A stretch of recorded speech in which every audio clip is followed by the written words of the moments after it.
E aí, jovem, vamos estudar a lição? Super domingo, dia 6 de julho, estamos juntinhos aqui, ainda para comentar um pouco daquilo que a gente começou, o assunto que a gente começou a debater ou a colocar em evidência aqui na lição de ontem.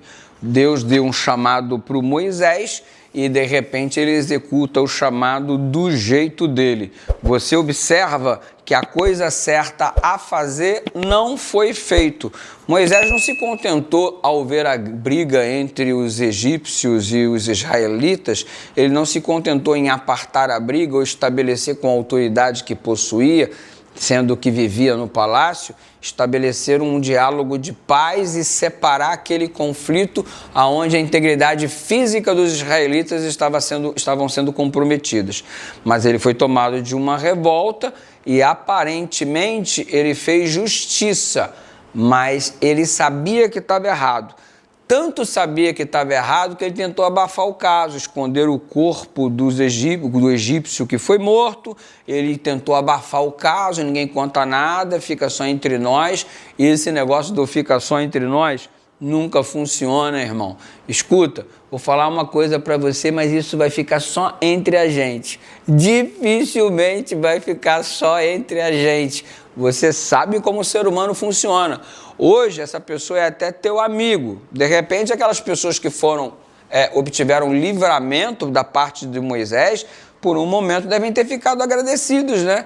E saíram contando para todo mundo, de modo que quando Moisés se posiciona, é questionado. Você vai fazer com a gente igual fez com os egípcios? Então Moisés, todo mundo está sabendo do esquema. A história se espalhou, não ficou só no entre a gente, não. E o resultado é que, temendo Moisés que isso chegasse à corte, a Faraó, e certamente chegaria, Faraó, não ficaria contente por Moisés, que estava sendo preparado para ser um futuro faraó, se posicionasse contra os egípcios, que é o povo que ele estaria liderando a favor dos hebreus. Ou seja, ia dar muito ruim. Moisés estava percebendo que a casa estava caindo sobre ele e parecia agora que a promessa de Deus dele ser o libertador não ocorreria, porque ele deveria ser o libertador sendo o faraó, tendo o poder para libertar o povo.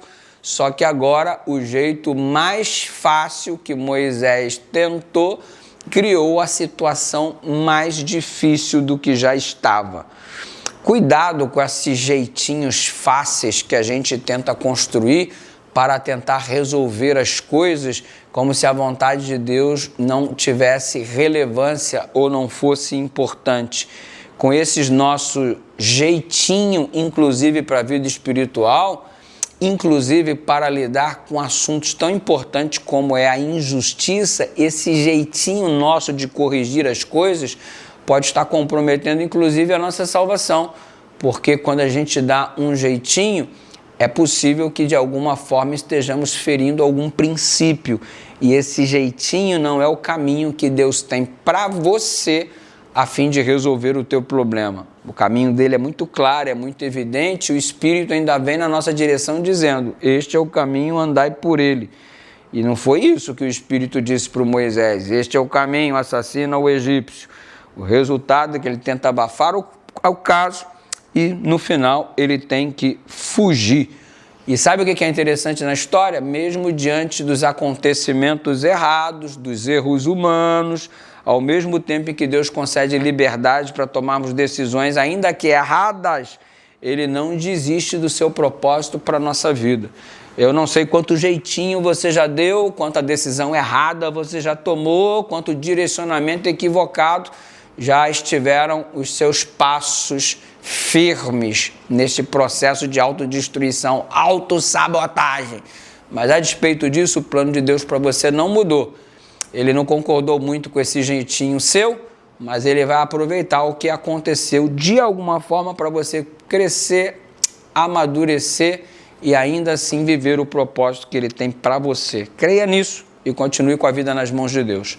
Pai, perdoa-nos por muitos jeitinhos que queremos dar na vida espiritual, inclusive, e também no dia a dia, no cotidiano, muitas vezes jogando princípios na lata do lixo.